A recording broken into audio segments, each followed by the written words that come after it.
Chapter 29. The sun beat down fiercely, and the heat rose up from the ground in wavy, pulsating bands.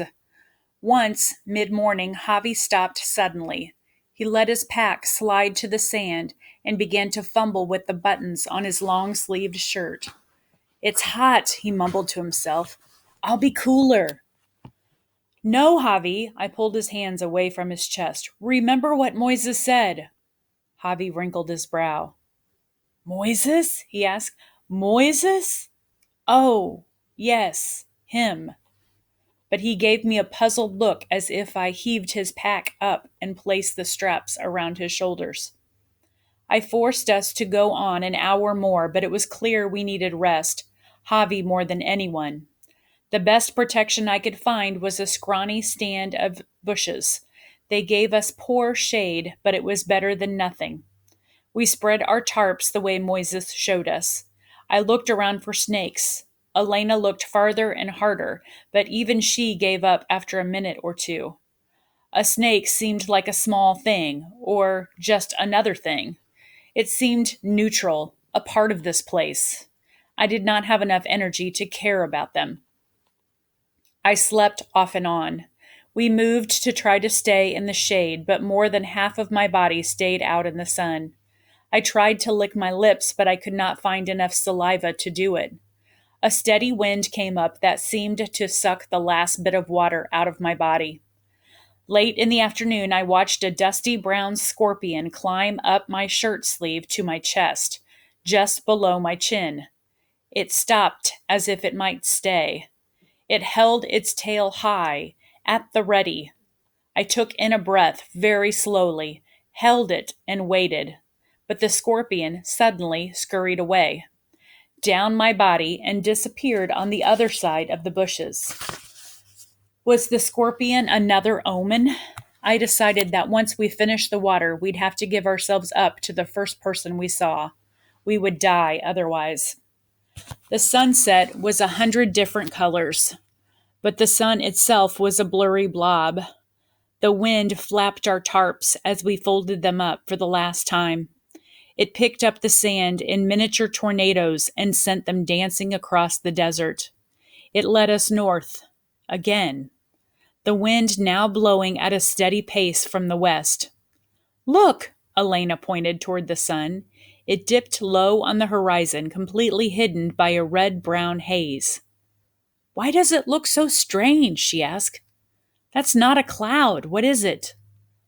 "I'm not sure," I replied, "but the weather is changing again. Can you feel it?" Elena paused, took her bandana and wrapped it around her face to cover her nose and mouth as protection against the stinging sand. I kept myself going by telling myself that this was the last stretch of walking. Just one more step, Miguel. Don't stop, Miguel. If you stop, Elena and Javi will stop too. No paras, Miguel. I climbed up and down a series of small hills dotted with cactus. The hot wind pushed us to the side like a mighty hand. On the far side of the first hill, a red toothbrush poked out of the desert floor, bristles first. I bent and picked it up. It was light, almost weightless, really. I turned the toothbrush over and over. Who dropped it here? Was this the first thing abandoned? Was it the very last thing given up? Then I made another decision. Not only would we leave no person in the desert, but we would leave no thing in the desert. If we left even one thing, it would mean we had given up. I saw now that it was my job to not let us give up. 20 or 30 steps later, Elena found a plastic water bottle like ours. The blowing sand had already covered part of it. She examined the whole surface as if she expected to see the name of the owner marked somewhere on the plastic. Another bottle leaned crookedly against a cactus, its top gone. A pair of child's sneakers tied together by the laces straddled the base of the plant. The soles of the shoes had melted in the heat. A torn blue work shirt hung from one of the arms of the cactus. The wind picked up and the shirt was sent flying to the east. along with the blowing sand, its arms extended ghost-like in the dusk. On the far side of the next small hill, I spotted a shape, lying next to a large, smooth rock. Even in the fading light, I could tell it was human. I stopped, waiting for Elena and Javi to come up next to me. Javi's cheeks had hollowed. His lips were scabbed over, his eyes dull and flat. He stared ahead at the blob in front of us. Stay here, I told Elena and Javi. Let me look. I approached slowly. It was a woman. She lay on her side, curled up. Her long black hair fanned out from her head. The skin on her face had blistered and puckered up. I could not tell how old she might be. Cradled in her arms was a small child, its face turned toward her. Javi and Elena were beside me. Javi fell to the sand. He crossed himself. Then he crawled on his knees. 3 slow steps toward the bodies. Eduardo, Mijo, Magdalena, Mija, he muttered. Eduardo, my son. Magdalena, my daughter, he muttered. Elena inched closer to my side, grabbed my hand, and squeezed. Javi had confused the bodies with those of his own children. Dios los guarde. The wind muffled the rest of Javi's words. We cannot just leave them, Miguel. Elena's grip tightened. We should bury them. No. I pointed to the mother's feet already covered with sand. The desert would take care of burial. We need to save our energy. Who was the woman? Where did she come from? Where was she going? Who would wait for her and the child only to have them never appear? The desert had claimed her life and the life of her child. It would now take them away completely. I took Javi's elbow to help him up. He pushed me away, continuing to pray in a barely audible whisper. Twice more I tried to lift him to his feet, and finally he allowed Elena to take his hand and pull him up. We walked now side by side, the 3 of us, at Javi's pace, very slowly. We would lose each other if we were not close. The wind began to blow violently. In the driving sand, I could not see the mountain. I could not even see my fingers when I stretched out my arm in front of me. If we did not go on, we would run out of water and time. If we did go on, we would run the risk of walking in circles or back in the wrong direction. But we were in the middle of a giant desert sandstorm, and there were no good choices. We have to stop, I yelled over the wind to Elena and Javi. Get out the tarps. We will curl up in the tarp and wait this thing out. Maybe it won't last long, and maybe we can go on. We took off our backpacks, dug into them, and pulled out the tarps. Our water bottles were nearly empty. I shared the rest of mine with Elena. There did not seem to be any point anymore in saving the water. Javi had already curled up inside his tarp, like a butterfly in a cocoon, his backpack tucked close to his chest. Tengo miedo, Miguel. I am scared. Elena's voice wavered weakly. I don't want to be alone. We strained against the driving sand to make our own cocoon. One tarp under us, the other tucked in as tight as we could make it around our bodies. By then, the wind was howling fiercely.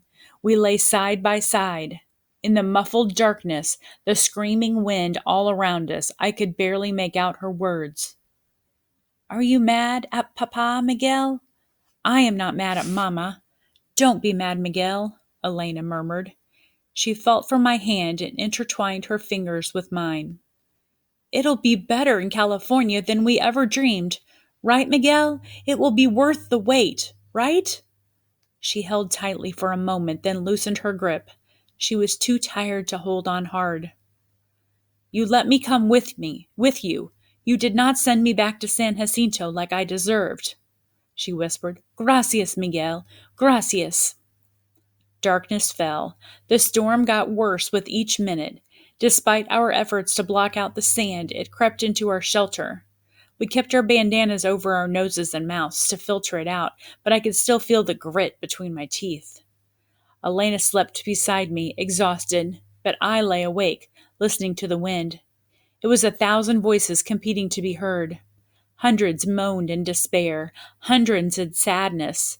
It was the people lost in the desert calling me to join them. It was the mother and child we left, now arisen and walking with the others, even though they were dead. It was La Llorona, out to bewitch me, just as Dona Marina had warned. If I listened and followed, I would be lost forever. With the last little piece of resistance I had, I plugged my ears with my fingers to shut out the sounds. And finally, somehow, I slept. I put my head, chapter 30. I put my head under the waterfall, tilted it back, took big, deep drinks of cold water. Lalo pulled me into the pool, wrestling me down into the green depths. Our arms and legs tangled, and we burst to the surface, laughing and gasping for air. Chewy reached into his pockets for his carvings, bright green horns, red claws, blue fangs, yellow spotted wings, and put it in my hand. The creature fit easily in my palm. I touched its head between the horns. It turned and looked at me, then jumped to the ground.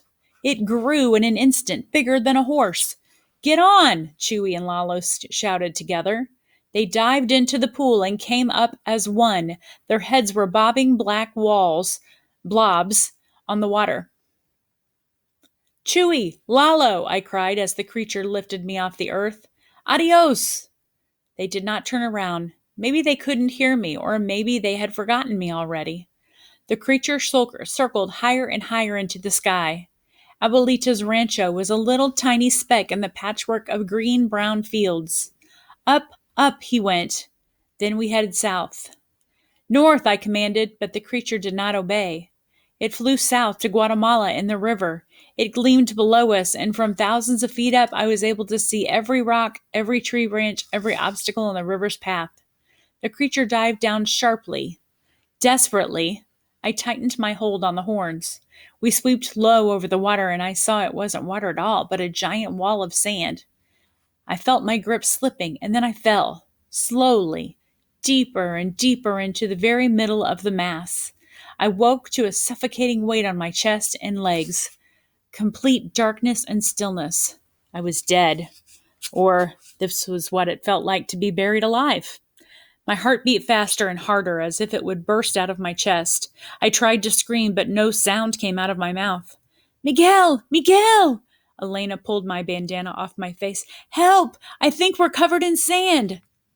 Her movements caused the weight on me to shift slightly. It was just enough to loosen up my fear so I could move. I pushed with all my strength on the tarp, and Elena did the same. We broke out of our cocoon to a world swept clean by the sand. The mountain, or our landmark, loomed to the left above us. By chance, or by grace of God, we had not ended up where we needed to be.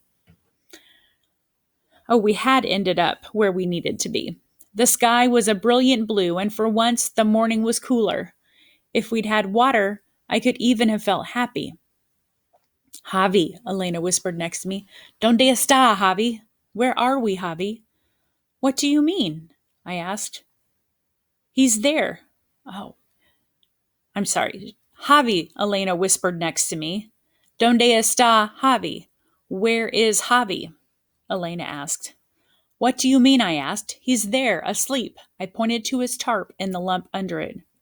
"No," Elena's voice was flat. "That's not Javi. It's not big enough. It's not him." I picked up his tarp. The only thing inside was the green cloth in Javi's backpack. Elena dropped her eyes, unzipped the pack, and pulled out what we expected to find. There was Javi's water bottle, the last of the liquid sloshed in the bottom third of his bottle. It was most of the water that Javi was supposed to drink the day and night before, except for small sips. He'd stopped drinking his water to save it for us.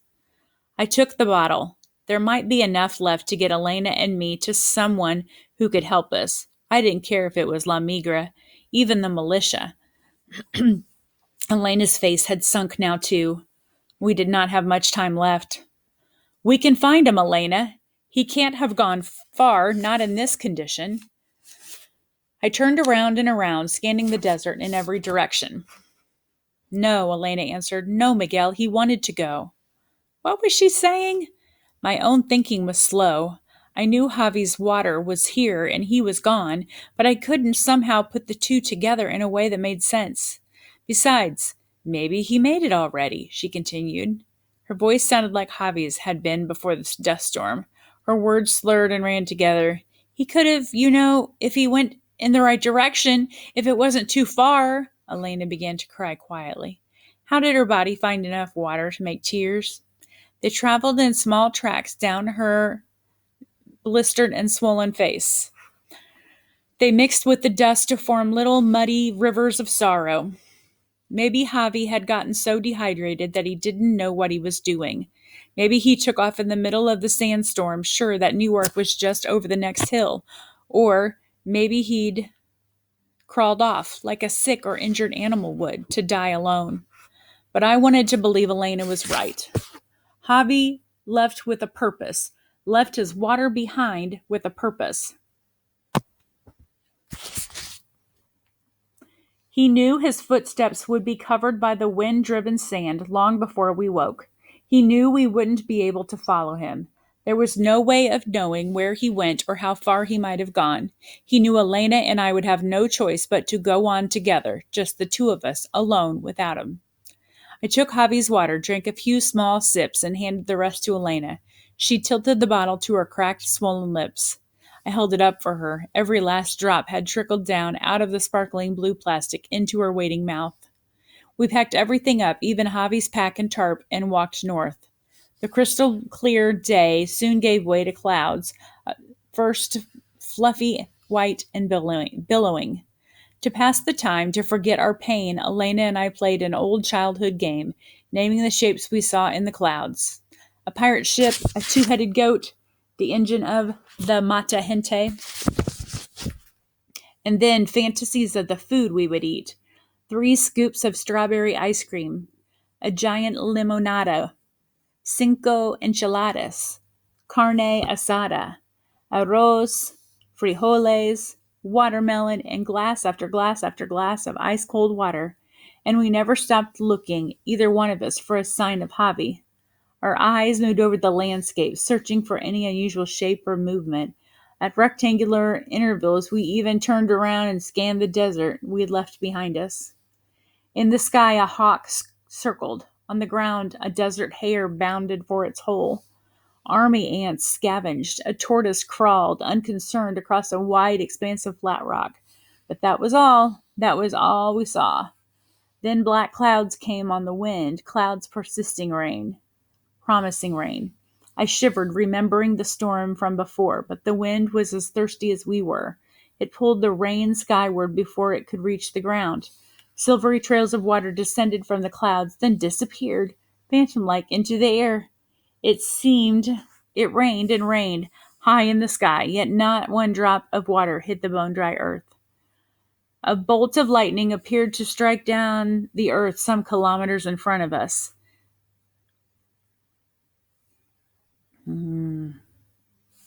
And then, several seconds later, the thunder rolled from far off. A low hum reached my ears. Was it the thunder echoing? The drone continued, a steady roar of sound. I imagined it to be water, or millions of people, the mighty rushing river of my dream. Elena's eyes were half closed. She took smaller and smaller steps. She mumbled a conversation with Abuelita as if she were right in front of us. Nonsense about going to find Javi.